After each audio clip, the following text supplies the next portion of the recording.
This video examines the 2026 global economic crisis following the blockade of the Strait of Hormuz. This event, occurring on February 28, 2026, is described as an economic nuclear bomb. The crisis began with Operation Epic Fury and the start of a regional war.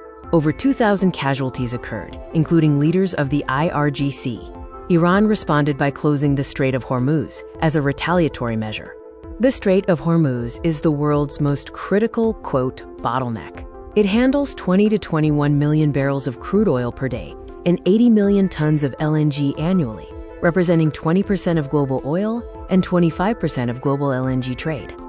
The strait is only 39 to 40 kilometers wide, with a navigable channel of just 6 kilometers split into inbound and outbound lanes. This narrow passage is prone to traffic jams, especially for large oil tankers. Iran controls key islands acting as gatekeepers to the strait, including Abu Musa, Greater and Lesser Tunb, Siri, and Furur. These islands provide strategic locations for Iran to monitor and potentially blockade maritime traffic. The crisis led to a, quote, digital fog due to GNSS and AIS signal jamming, resulting in coverage canceled. Major insurance groups also canceled war risk coverage. Commercial vessels refused to navigate the area, bringing global commerce to a standstill. The first consequence of the lockdown was a severe shortage in Saudi Arabia and the UAE. These nations are highly dependent on the Strait of Hormuz for 70 to 85% of their oil exports, totaling 7.0 to 8.0 million barrels per day.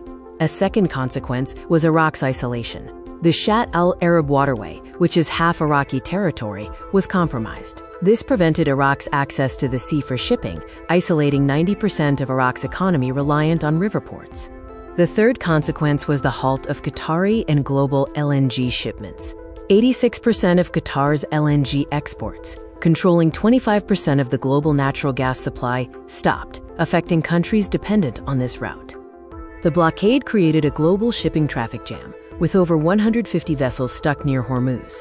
Oil tankers resorted to rerouting around the Cape of Good Hope, adding 14 days and causing VLCC tanker daily rental prices to soar by 1,300%.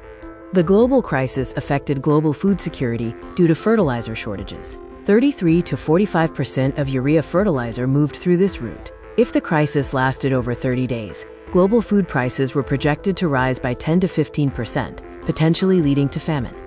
Asia's survival was threatened, particularly India and Japan. 84% of oil and 83% of gas for Asia passed through the strait.